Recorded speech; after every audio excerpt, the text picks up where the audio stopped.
back to the channel, being a fine figure here as always, and today we are going to finally unbox the Mcfarlane's DC Multiverse Collector's Edition Guy Gardner. So this is exciting to add another Green Lantern to the Green Lantern Corps that we have gotten in the last, less than a year or so from Mcfarlane, maybe a year. We've gotten so many of them, and I know they are coming up with Jade pretty soon, so that is exciting. Now this is a figure loved by many, hated by many. I mean, 50-50. I, of course, am the original Hal Jordan, and I sometimes swerve a little bit to John Stewart, but Guy Gardner, a lot of people loved him, because it was their Green Lantern, during their growing up. For me, it's always been Hal Jordan, but it's exciting. It's another piece. It's a great looking figure. Comes with some accessories, got some face plates. I mean, it's got it all. So without further ado, we're gonna get this figure out of the box, and I will be right back. All right, now that we have the figure out of the box, we will quickly go over the accessories. And of course, the collector's edition all come with a stand, which is great. It doesn't come with the ridiculous, I mean, not ridiculous. I know there's people out there that like it, but I didn't, the card stand, mainly because I probably didn't have no use for them. So I didn't really care for those stands. I ended up, like all of them, I put them on on eBay or something, and I sold from all the collectors that I have, and I think I sold them for like 15 bucks, all of them.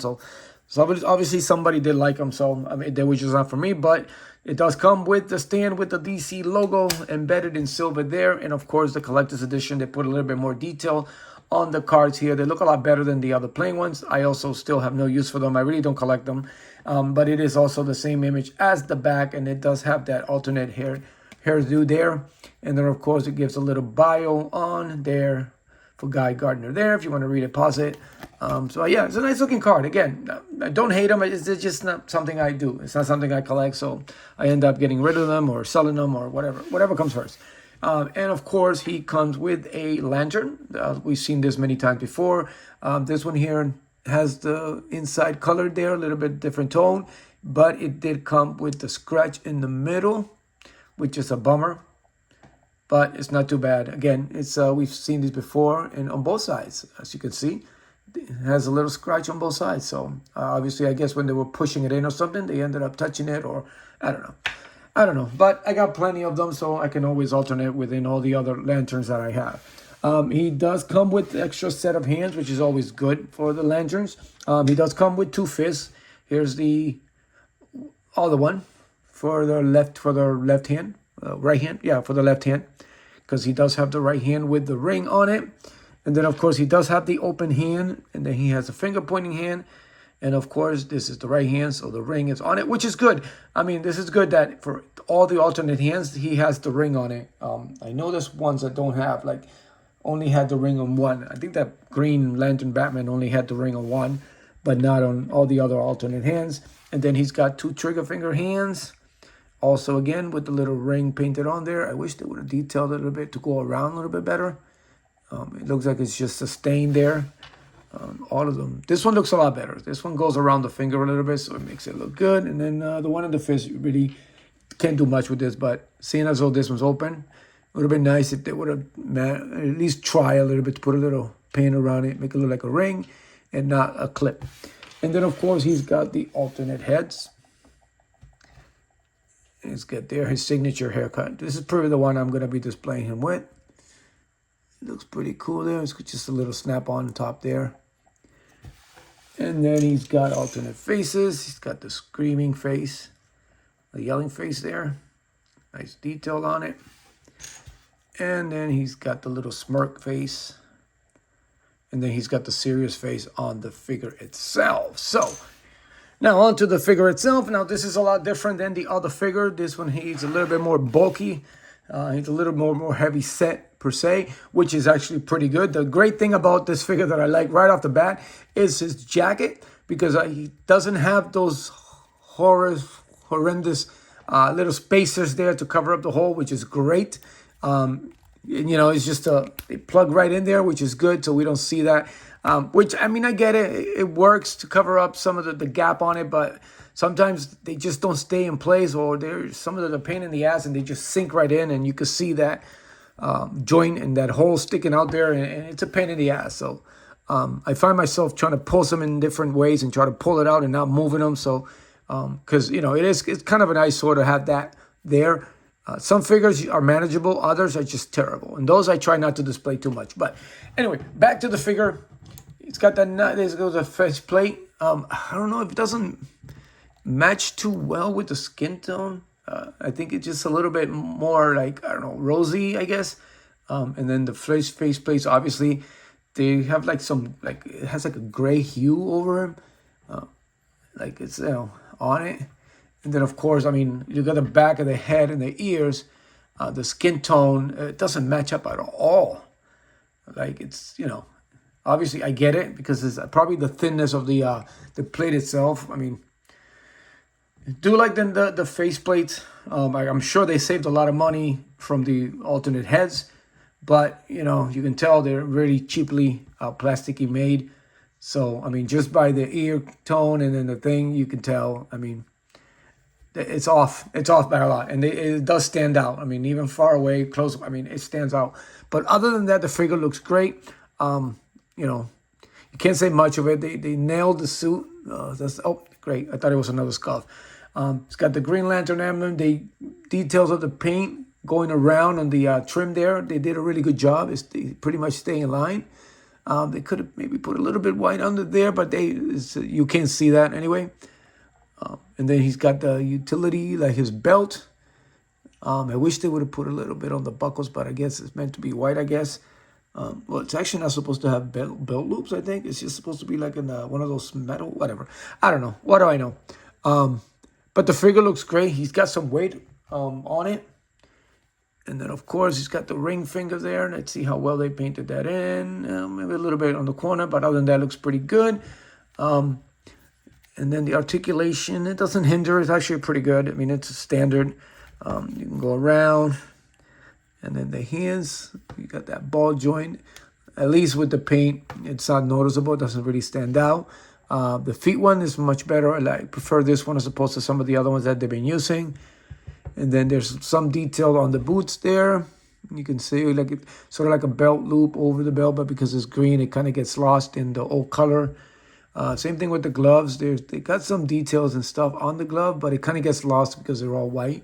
They should have done like a little different shade on it, just so it could stand out. Would have been great.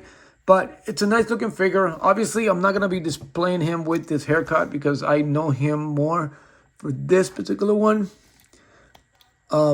He looks pretty good. So, and then I just have to see which head will look good. And I usually just, whatever head I decide to put on, I keep it on there because these plastic ones, they become loose.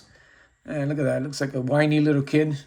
Looks like that little kid, Augustus from, what's his name? Augustus from the Chocolate Factory movie from the 70s.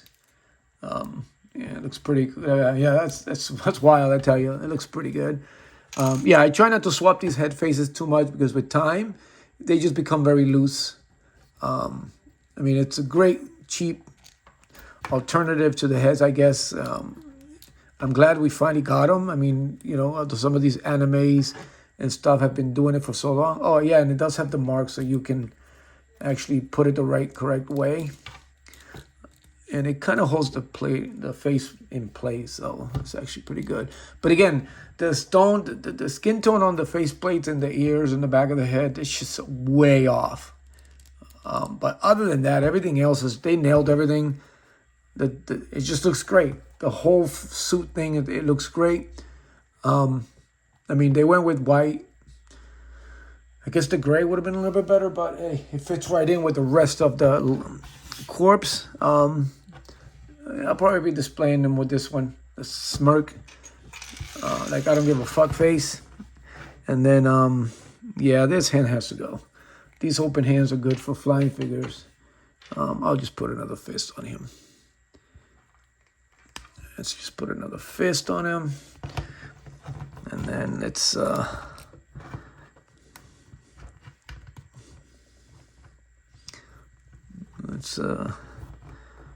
see how he looks. Let's put him with the rest of the gang. Let me go back a little bit there. Let me get this out of the way.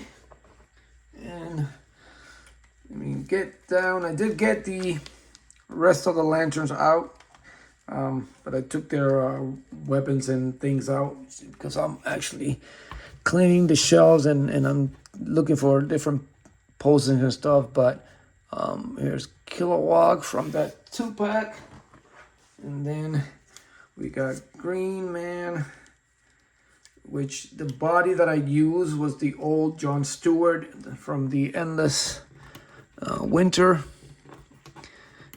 So I'm still shopping around for another collector's edition so I can get a better body for him. I refuse to order them.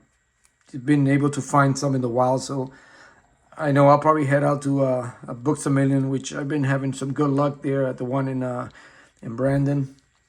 Maybe they'll have another one. I know they had multiples last time when I was able to pick up some. And the Green Lantern, something about the Green Lantern feet, like they seem so thin, some of these figures. But anyway, the Green Lantern Corps came together nicely. Again, this is just in a span of like, I don't know, a year or so that we have been able to get so many of these. I like this John Stewart. Once in a while, I post them with that gold label Walmart exclusive because of the shinier one.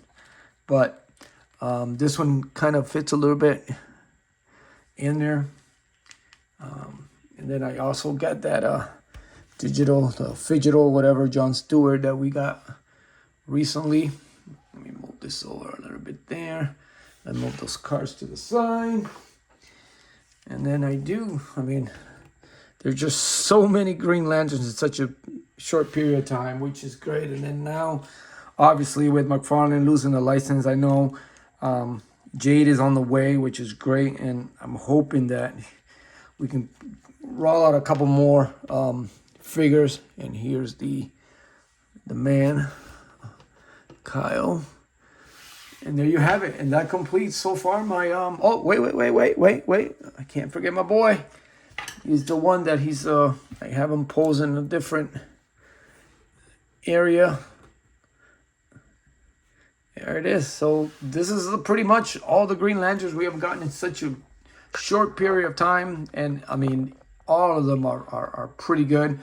Obviously, they're sharing the same body. Most of them are just swappable heads and stuff, but you know, this one was an incredible looking figure. The Kilowog, I almost passed out on the 2-pack because I did have one of the original Kyles that he released, but I just had to get it. I mean, I couldn't have this and not have Kilowog.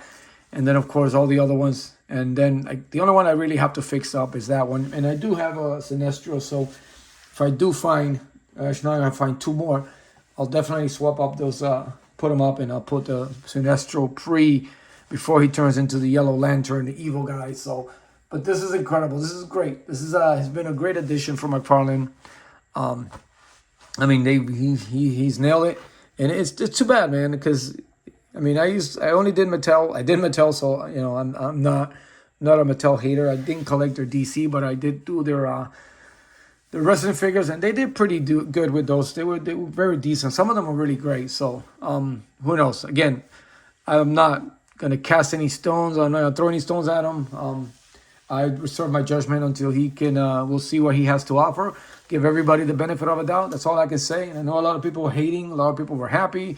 Other people were bumming. But hey, you know, just because they lost a license the first time, maybe this time around they'll come to play, just like Mcfarlane did. So anyway, there you have it, guys. And the Green Lantern. I would say it's a complete set, but we do have more coming. So once I get those on, and hopefully I'll get my hands on it like I did with these, and we'll be back sooner than later on another Green Lantern video. So thank you as always for tuning in. As always, support each other. Continue to be a fine figure, and I will see you later.